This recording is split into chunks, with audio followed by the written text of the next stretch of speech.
अस्सलाम वालेकुम, आप देख रहे हैं 4 TV खबरनामा। आइए सबसे पहले नजर डालेंगे सुर्खियों पर।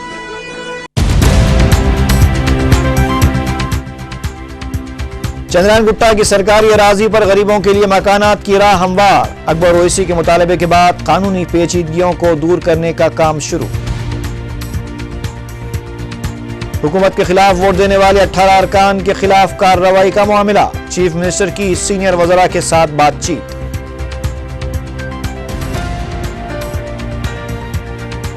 कांग्रेस में बागी अरकान के खिलाफ कार्रवाई की हिम्मत नहीं, ज़िमनी इंतखाबात में सफाई से पार्टी खौफजदा। नागम जनार्दन रेड्डी का रिमार्क। रियासती हुकूमत अक़लियत में, जैकपॉट चीफ मिनिस्टर की हुकूमत किसी भी वक्त गिर सकती है। तेलुगुदेशम के किरण नायडू की पेशगोई। और मक्का मस्जिद धमाकों के बाद गिरफ्तार मुस्लिम नौजवानों को 70 लाख रुपए मुआवजा। जरूरी कार्रवाइयां आखिरी मराहिल में।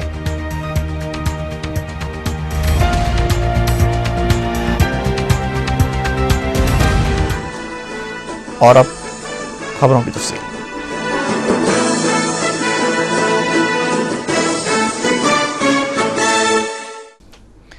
रियासती हुकूमत चंद्रयान गुट्टा की सरकारी अराजी पर मकानात की तामीर और उनकी गरीबों में तकसीम को यकीनी बनाएगी। असम्बली में अकबरुद्दीन ओवैसी के मुतालबे के बाद चीफ मिनिस्टर किरण कुमार रेड्डी की यकीन दहानी से उसकी राह हमवार हो गई है। हुकूमत इस सिलसिले में अदालत की पेचीदगियों को ख़त्म करवाएगी। पेश है तफसीली रिपोर्ट। कायदे मजलिस अकबरुद्दीन ओवैसी की जिदोजहद के नतीजे में चंद्रयान गुट्टे में वाक़े सरकारी अराजी पर गरीबों को मकानात की तामीर की राह हमवार होती नजर आ रही है। इस वक्त उस 120 एकड़ सरकारी अराजी पर लैंड माफिया का कब्जा है। इसी अराजी के तहफ़्फ़ुज़ की कोशिश पर चंद्रयान गुट्टा पुलिस स्टेशन से वाबस्ता रौडी शीटर याफई और उसके अरकान खानदान ने 30 अप्रैल को अकबरुद्दीन ओवैसी की जान लेने की कोशिश की थी। रुकन असम्बली चंद्रयान गुट्टा की हैसियत से अपने हल्के के 15,000 बेघर अफराद को मकानात की फराहमी के लिए अकबरुद्दीन ओवैसी गुज़िश्ता कई बरसों से सरगर्म हैं। उन्होंने अपने हल्के में वाक़े खुली सरकारी अराजी का जिले कलेक्टर और बलदी हुक्काम को कई मरतबा मुआयना करवाया था और इस अराजी पर हुकूमत की जो मुख्तलिफ हाउसिंग स्कीमें हैं उसके तहत 20,000 मकानात की तामीर के सिलसिले में मुसलसल नुमाइंदगी कर रहे थे। यह सब कुछ देखकर इस इलाके में मौजूद लैंड माफिया बौखला उठा और उसने कायदे मजलिस पर कातिलाना हमला किया था। लेकिन सेहतियाबी के बाद पुरअज़्म अकबरुद्दीन ओवैसी फिर इसी काम के लिए सरगर्म हो गए हैं। उन्होंने आंध्र प्रदेश असम्बली में एक बार फिर यह मसला उठाया और हुकूमत से मुतालबा किया कि उनके हल्के में वाक़े 120 एकड़ अराजी पर गरीबों के लिए मकानात तामीर किए जाएं। Sir, there are several other issues of minority which require immediate attention of the government. Indrama housing scheme, sir, has been non-starter in Twin Cities, sir. So the reason for my attack was this, sir. In my constituency, sir, I have 120 acres of government land, sir, which I have been protecting right from 1999, the first time when I got elected. This land mafia wants to encroach upon that land, and the land mafia wants to sell that land. And as a lone legislature fighting against all odds and trying to protect that land, 120 acres in Old City, it's a very huge number, sir. And still the matter is pending, sir. I don't understand why the government doesn't take an initiative to construct houses over there. On 20 acres, sir, more than 50,000 houses for the poor people can be constructed. Why is the government not taking, sir? Right from 1999, I've been raising this issue, requesting the government to protect that land and start something. They can have a housing over there, they can have a stadium over there, they can have school buildings over there, junior colleges over there, but I don't understand why the government is not initiating any action in that, sir. जिस पर वजीर आला किरण कुमार रेड्डी ने उन्हें तयक़ुन दिया कि इस 120 एकड़ अराजी का तहफ़्फ़ुज़ और उस पर मकानात की तामीर के लिए तमाम कानूनी पेचीदगियों को दूर किया जाएगा। चीफ मिनिस्टर ने भी इस बात का एतराफ़ किया कि अकबरुद्दीन ओवैसी पर बदबख्ताना हमला किया गया था, इसका सबब यही अराजी थी। మన మిత్రుడు అక్బర్ లేదనుకుంటాను, అక్బర్కు సంబంధించి పాపం ఆయన్ను అటాక్ చేసిండేది అన్ఫార్చునేట్ గా ఒక ప్రభుత్వ స్థలాన్ని ప్రభుత్వం కోసం సేవ్ చేసేదానికి ఆ ప్రయత్నంలో ఆయన అటాక్ చేయడం జరిగింది. అది కోర్టులో ఉంది. ఆ స్థలానికి సంబంధించి ఆ 120 ఎకరాలు పేదవారికి హౌసింగ్ కి ప్రభుత్వం నుంచి కోర్టులో క్లియర్ అయితే అనేది తీసుకుంటామని స్పష్టంగా తెలియజేస్తున్నాను. इस सिलसिले में जिले कलेक्टर नटराजन गुलजार ने बताया कि चंद्रानगुट्टे हलके में 79 और 36 यानी जुमला 119 एकड़ अराजी जिले इंतजामिया ने अपने कब्जे में ली थी और उस पर गरीबों को मकानात की तामीर का फैसला किया गया था, लेकिन चंद अफराद ने अदालत से रुजू होकर हुक्म इल्तवा हासिल किया और मामला हाईकोर्ट में जेर दौरा है।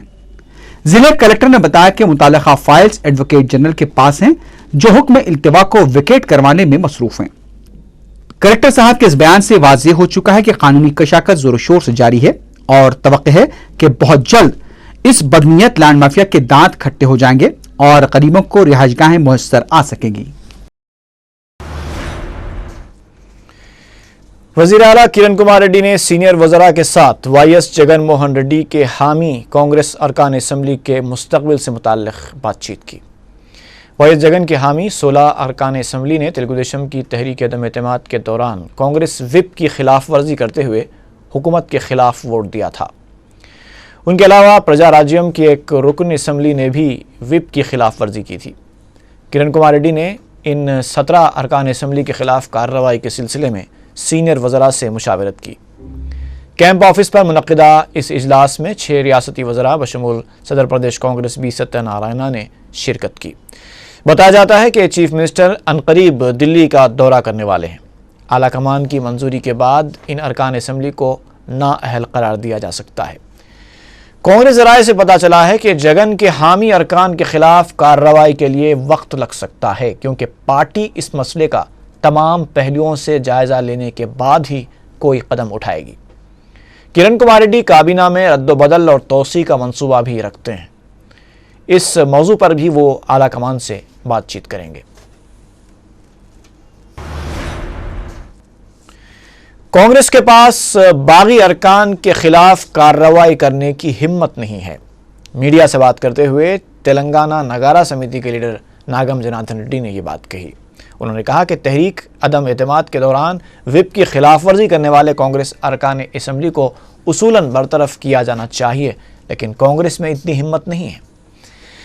नागम ने कहा कि रियासत में कांग्रेस की हालत इंतहाई अबतर है और अगर कांग्रेस के बागी अरकान को नाअहल करार दिया जाए तो ज़िमनी इंतखाबात में कांग्रेस और तेलुगुदेशम का सफाया हो जाएगा। इतना कांग्रेस का हालत इतना बुरी हो गए, कोई एक एमएलए को भी ऐसा टच करने को डर रहे हैं। और जो भी 2-3 महीने पहले वो लोग पार्टी को भी इस्तीफा दे दिए। 10th शेड्यूल भी उसको अट्रैक्ट होता, वो उसको भी अमल नहीं कर रहे। इसलिए ये लोगों को तो बरतरफ कर दिए, तो फिर इलेक्शंस आए तो ये कांग्रेस टीडीपी दो भी यहाँ के तेलंगाना में और आंध्रा में दो तरफ भी उनका एड्रेस रह रहा था कांग्रेस एंड टीडीपी का। उसके बाद ये किरण सरकार गिर जाती, उसके बाद मिड टर्म पोल्स आते। तेलुगुदेशम पार्टी के लीडर टी श्रीनिवास यादव का कहना है कि उनकी पार्टी इख्तिदार की भूखी नहीं है। उसने सिर्फ किसानों के मसाइल से निपटने में हुकूमत की नाकामी पर अदम एतमाद की तहरीक पेश की थी। मीडिया से बात करते हुए उन्होंने कहा कि चंद्रबाबू नायडू ने रियासत भर में दौरे करते हुए किसानों के मसाइल से वाकिफियत हासिल की और उसके बाद ही तहरीक अदम एतमाद पेश करने का फैसला किया था। उन्होंने कहा कि तेलुगुदेशम को कांग्रेस की तरह ड्रामाबाजियां करने की ज़रूरत नहीं है। श्रीनिवास यादव ने कहा कि कांग्रेस इख्तिदार पर रहने के अखलाकी हक से महरूम हो चुकी है। 180 మంది మీకు శాసనసభ్యులు ఉంటే మీకు ఓట్లు ఎన్ని వచ్చినా ఓసారి చూసుకోవాలి. అంటే మీ పార్టీకి బలం లేక ఇతరుల మీద ఆధారపడినటువంటి సందర్భం, మీ ప్రభుత్వం మైనారిటీలో పడిపోయినటువంటి విషయం చాలా స్పష్టంగా కనిపిస్తుంది. కాబట్టి ఇది ఎప్పుడైనా కానీ కూలిపోయేటువంటి ప్రమాదం ఉంది. ఇటువంటి జాక్పాట్ ముఖ్యమంత్రులు మరి పర్మనెంట్ గా రాజకీయాల్లో ఉండే పరిస్థితి కూడా ఉండదు అనేటువంటి విషయాన్ని కూడా గుర్తుపెట్టుకోవాలి। और इधर सदर प्रदेश कांग्रेस बी सत्यनारायणा का कहना है कि अदम एतमाद तहरीक के बहाने हुकूमत को अपनी कारकर्दगी आवाम के सामने लाने का मौका मिला है। मीडिया से बात करते हुए सदर पीसीसी ने कहा कि कांग्रेस ने किसी भी रुकन असेंबली पर हुकूमत की तायद के लिए दबाव नहीं डाला था। उन्होंने जगन की पुरसा यात्रा को सियासी मकासद पर मबनी करार दिया। उन्होंने कहा कि जगन मोहन रेड्डी को अपना मुहासिबा करना चाहिए। बी सत्यनारायण ने कहा कि किसानों के मसाइल पर वाईएसआर कांग्रेस मगरमच्छ के आंसू बहा रही है। वो खुश्क साली पर मुबाहिस के लिए नहीं बल्कि हुकूमत के खिलाफ तहरीक एतमाद पेश होने पर आगे आई है। मुख्यमंत्री मंत्रिवर्गం పైన ప్రతిపక్షం అవిశ్వాస తీర్మానాన్ని ప్రవేశపెట్టడం జరిగింది। ఆ విషయం అందరికీ తెలిసిందే। దాని మీద నేను కూడా మీ ద్వారా మాకు మద్దతు తెలిపిన మిత్రపక్షానికి కాంగ్రెస్ లో విలీనమై వారికి కూడా మద్దతు తెలియజేయడం కూడా జరిగింది। तेलुगुदेशम लीडर एरन नायडू ने कहा है कि कांग्रेस हुकूमत अक़लियत में आ चुकी है। मीडिया से बात करते हुए तेलुगुदेशम लीडर ने कहा कि तहरीक अदम एतमाद के दौरान कांग्रेस को सिर्फ उसके 136 वोट ही हासिल हुए और ये हुकूमत किसी भी वक्त गिर सकती है। एरन नायडू ने चीफ मिनिस्टर को तनकीद का निशाना बनाते हुए कहा कि किरण कुमार रेड्डी एक जैकपॉट चीफ मिनिस्टर हैं और इस बात का एतराफ़ खुद उनके एक काबिनी रफीक ने भी किया है। कांग्रेस अपने बलबूते पर नहीं बल्कि हलीफ जमातों मजलिस और प्रजा राज्यम की तायद से हुकूमत बचाने में कामयाब हुई है। मीडिया से बात करते हुए रियासती वजीर शंकर राव ने ये रिमार्क्स किए। उन्होंने कहा कि कांग्रेस का वोट बैंक कम हो चुका है। जगन के हामी अरकान असम्बली के खिलाफ फिलहाल कोई कार्रवाई न करने का उन्होंने मशवरा दिया। शंकर राव ने कहा कि तहरीक अदम एतमाद को हुई शिकस्त को पार्टी की जीत नहीं कहा जा सकता। उन्होंने चीफ मिनिस्टर को भी तनकीद का निशाना बनाते हुए कहा कि चीफ मिनिस्टर उनका गुस्सा उनके महकमे पर उतार रहे हैं। उन्होंने राजीव युवा करनालू प्रोग्राम में महकमे टेक्सटाइल को शामिल न किए जाने पर अफसोस का इजहार किया। बीजेपी ने इल्जाम लगाया है कि मेयर के ओहदे को हासिल करने के लिए मजलिस इत्तेहाद मुस्लिमीन ने तहरीक अदम एतमाद के दौरान कांग्रेस हुकूमत की तायद की। मीडिया से बात करते हुए बीजेपी लीडर के लक्ष्मण ने प्रजा राज्यम को तनकीद का निशाना बनाते हुए कहा कि काबिनी ओहदे हासिल करने के लिए चिरंजीवी ने कांग्रेस के साथ सौदा किया। उन्होंने मजलिस और प्रजा राज्यम की जानिब से लड़खड़ाती हुकूमत को सहारा देने पर अफसोस का इजहार किया। సభలో నైతికంగా కిరణ్ కుమార్ రెడ్డి ప్రభుత్వం విశ్వాసం పొందినప్పటికీ కూడా నైతికంగా విశ్వాసం కోల్పోయినప్పటికీ సాంకేతిక పరంగానే ఈరోజు కిరణ్ కుమార్ రెడ్డి ప్రభుత్వం విశ్వాసం ఈరోజు పొందిన విషయాన్ని ఈరోజు మనం గమనిస్తాం। కాంగ్రెస్ పార్టీ ఓడిపోయింది, కిరణ్ కుమార్ రెడ్డి ప్రభుత్వం మాత్రం గెలిచింది। కేవలం ఈరోజు 136 మంది కాంగ్రెస్ ఎమ్మెల్యేలతో ఈ ప్రభుత్వం కొనసాగడం తప్పితే ఇది కాంగ్రెస్ ప్రభుత్వం కాదు। ప్రజల యొక్క తీర్పుకు భిన్నంగా టీఆర్పీ ఎంఐఎం యొక్క మద్దతుతో ఈ రోజు ప్రభుత్వం ఈ రెండు పార్టీలు కూడా వాళ్ళ రాజకీయ పరమైన డిమాండ్లు సాధించుకొని ప్రభుత్వం నిలబెట్టాయి తప్పితే వాస్తవంగా ఈరోజు కాంగ్రెస్ పార్టీ ఈ యొక్క విశ్వాస పరీక్ష అవిశ్వాసంలో ఓడిపోయింది। मजलिस इत्तेहाद मुस्लिमीन ने मक्का मस्जिद बम धमाके के बाद गिरफ्तार किए गए मुस्लिम नौजवानों के मसले पर हुकूमत को न सिर्फ माफ़ी मांगने पर मजबूर किया बल्कि मुतासरा नौजवानों को हुकूमत से 70 लाख रुपए मुआवजा फराहम करने की राह हमवार करवा दी है। महकमा अखिलती बहबूद के सेक्रेटरी मोहम्मद अली रफ़त ने कहा कि असेंबली में मजलिस की नुमाइंदगी और उसके बाद कौमी अक़लियती कमीशन की सिफारिशात के बाद कमेटी तश्कील दी गई थी, जिसने 20 नौजवानों को फीकस 3 लाख और 50 को फीकस 20,000 मुआवजे को मंजूरी दी थी। उन्होंने कहा कि यह मसला मजीद दफ्तरी कार्रवाइयों का तलबगार था, लेकिन हाल ही में खत्म हुए असेंबली के सरमाई सेशन में कायद मजलिस अकबरुद्दीन ओवैसी की तवज्जो दहानी के बाद चीफ मिनिस्टर ने असेंबली से ही हुक्म जारी किया था कि अब मजीद किसी ताखीर के बगैर मुस्लिम नौजवानों को रकम अदा कर दी जाए, जिसमें यह बताया कि 20 बच्चों को 3 लाख रुपया फीकस कंपनसेशन देना चाहिए। उस पर जो है एक कमेटी बनी, प्रिंसिपल सेक्रेटरी फाइनेंस, जीएडी और माइनॉरिटीज़ की। उसमें यह किया गया कि किन बच्चों को देना है और कितना अमाउंट देना है।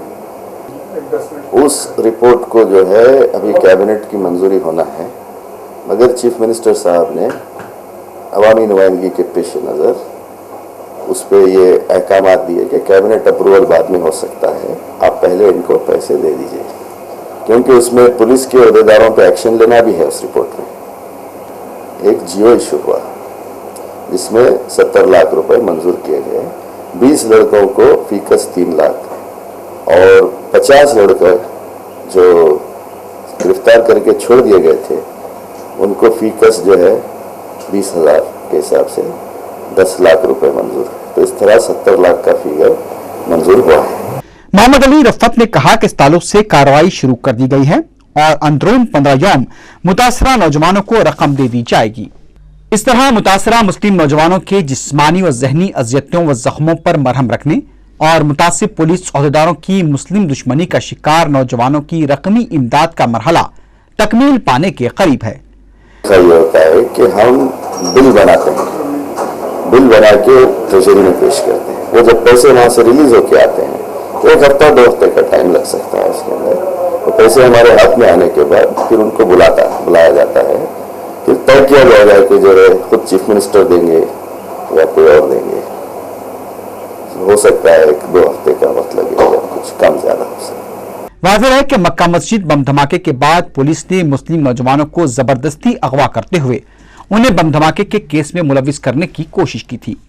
इस दौरान मुस्लिम नौजवानों पर जुल्म सितम के पहाड़ तोड़े गए, उनसे जानवरों की तरह सलूक किया गया। लेकिन जैसे ही इंकशाफ हुआ कि मक्का मस्जिद का बम धमाका हिंदू दहशतगर्दों की कारस्तानी है, पुलिस को सांप सूंघ गया। మొదటి ఇద్దరు వ్యక్తులపై హైదరాబాద్ నాంపల్లి 16 అదనపు మెట్రోపాలిటన్ కోర్టులో ఛార్జ్షీట్ ను కూడా దాఖలు చేయడం జరిగింది అధ్యక్ష. అటు తర్వాత ఇటీవల అరెస్ట్ అయిన నిందితులు స్వామి ఆసిమానంద్ పర్యటనలో ఉన్న నిందితులను ఇతర అనుమానితులను చట్టానికి అనుగుణంగా వారిపై తదుపరి విచారణ కొనసాగించడం అవుతుంది అధ్యక్ష. मजलिस इत्तेहादुल मुस्लिमीन इस मसले पर हुकूमत से मुसलसल नुमाइंदगी कर रही थी कि मुतासरा नौजवानों की मदद की जाए और हुकूमत पुलिस बर्बरियत का शिकार नौजवानों से माफी मांगे। गुज़िश्ता असेंबली इजलास में अकबरुद्दीन ओवैसी ने इस मसले पर अपनी जारहाना तकरीर के जरिए हुकूमत को माफी मांगने पर मजबूर कर दिया था। फायरिंग भी हुई, बम धमाका हुआ, मरने वाले हम, फायरिंग में मरने वाले भी मुसलमान, उसके बाद में अरेस्ट होने वाले लोग भी मुसलमान। लेके जाके मारा गया, साहब पीटा गया, बच्चों को पेशाब पिलाया गया उनको। और आज भी कई बच्चों को जो है एब्सकॉन्डिंग बता रहे हैं साहब इसमें। और इसके पीछे कौन थे साहब? Lastly sir I would like to know from home minister is that CBI has filed a chargesheet. तो who are the culprits? Name the culprits, name the accused people and also name the organization which they belong to. Yes, Minister. और आजाद हिंदुस्तान की तारीख में पहली मर्तबा किसी chief minister ने रियासती असेंबली में इजहार निदामत किया और माफी चाही। We are also concerned about the innocent people. If anyone has been booked, not only Muslim youth, on anyone, it is not correct on the part of the government. ఏదైతే తప్పు లేకన్నా ఒకవేళ పోలీసు అటువంటిది ఏమన్నా చేసింటే బేషరతుగా అందరికీ కూడా మేము క్షమాపణ చెప్పేదానికి సిద్ధంగా ఉన్నాం. బేషరతుగా అందరికీ కూడా మేము క్షమాపణ చెప్పేదానికి సిద్ధంగా ఉన్నాం. బేషరతుగా అందరికీ కూడా మేము క్షమాపణ చెప్పేదానికి సిద్ధంగా ఉన్నాం. अकबरुद्दीन ओवैसी ने हुकूमत के इस इजहार पशेमानी को काफी नहीं समझा, बल्कि मुस्लिम नौजवानों को मुआवजे का मसला भी उठाया और मुसलसल नुमाइंदगी करते हुए 70 लाख रुपयों की इमदाद को यकीनी बनाया। वज़ीर आला किरण कुमार रेड्डी ने कहा है कि हुकूमत गन्ने की काश्त करने वाले किसानों के मसाइल की यकसुई के लिए मुस्तकिल कमीशन कायम करेगी। मेदक ज़िले से आए किसानों से कैंप ऑफिस में बातचीत करते हुए चीफ मिनिस्टर ने कहा कि हुकूमत किसान दोस्त है और किसानों की मदद के लिए हर मुमकिन मदद फराहम करेगी।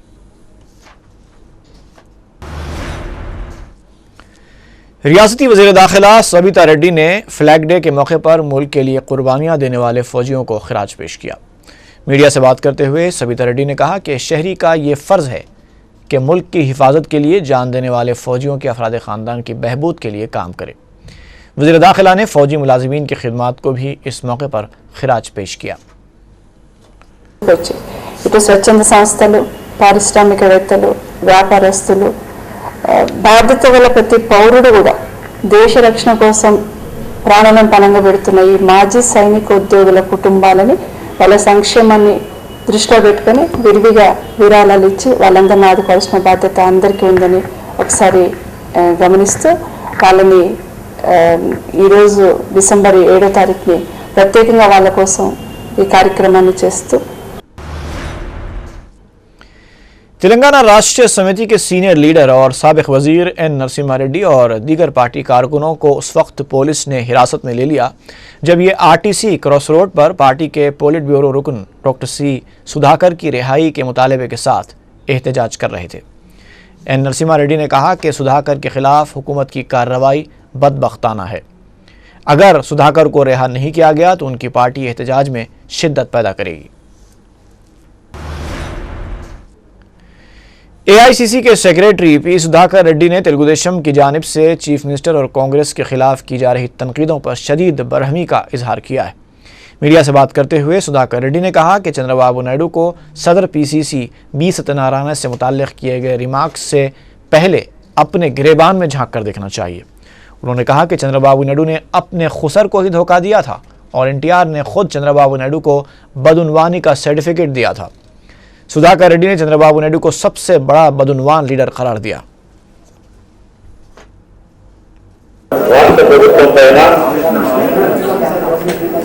తెలుగుదేశం పార్టీకి సంబంధించిన వారిచే ప్రవేశపెట్టబడిన అవిశ్వాస తీర్మానం విరిగిపోయిన నేపథ్యంలో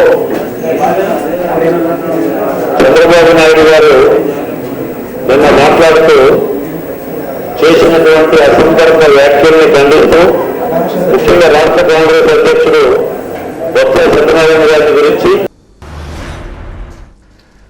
सदर पीसीसी बोत्सा सत्यनारायणा ने करुणा सेवा सदन की जानिब से मुल्क की तहरीक आज़ादी में ख़वातीन के रोल और क़ुरबानियों पर तैयार किए गए सवेनियर की रस्म इजरा अंजाम दी। उन्होंने कहा कि करुणा सेवा सदन 17 साल से समाजी खिदमत अंजाम देती आ रही है और इस सवेनियर से नई नस्ल को मुल्क के लिए ख़वातीन की खिदमत से वाकिफ़ होने का मौका मिलेगा। इस मौके पर रियासती वज़रा जी अरुणा और सुनीता लक्ष्मी रेड्डी भी मौजूद थीं।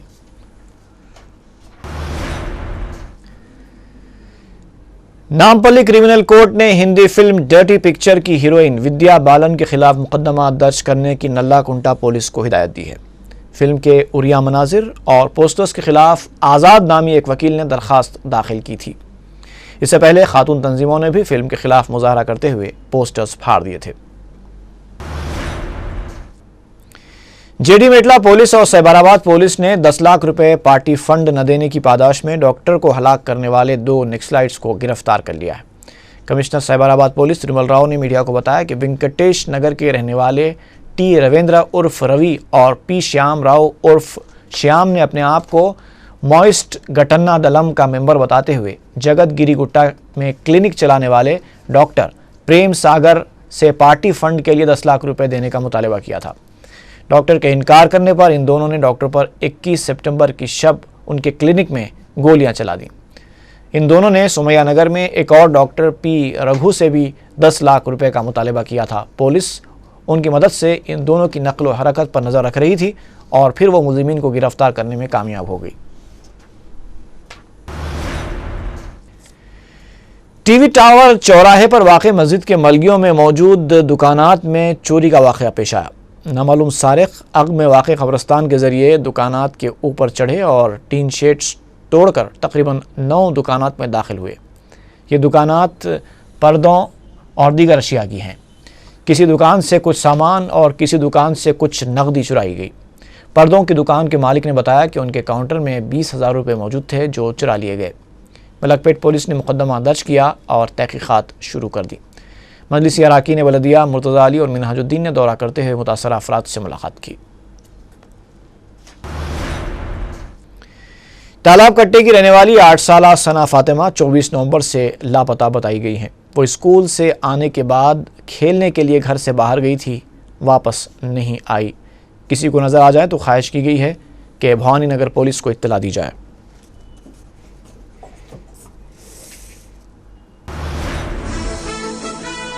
और आखिर में एक बार फिर नज़र डालेंगे सुर्खियों पर।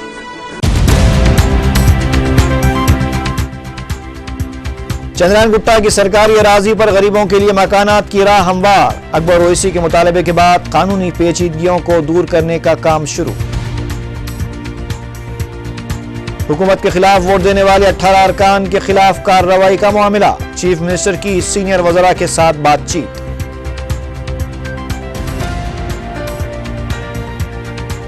कांग्रेस में बागी अरकान के खिलाफ कार्रवाई की हिम्मत नहीं। ज़िमनी इंतखाबात में सफाई से पार्टी खौफजदा। नागम जनार्दन रेड्डी का रिमार्क।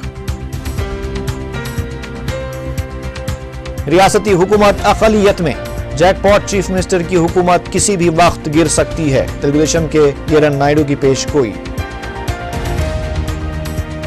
और मक्का मस्जिद धमाकों के बाद गिरफ्तार मुस्लिम नौजवानों को 70 लाख रुपए मुआवजा। जरूरी कार्रवाइयां आखिरी मराहिल में।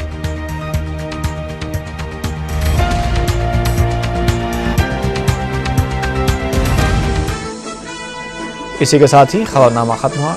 अल्लाह हाफिज।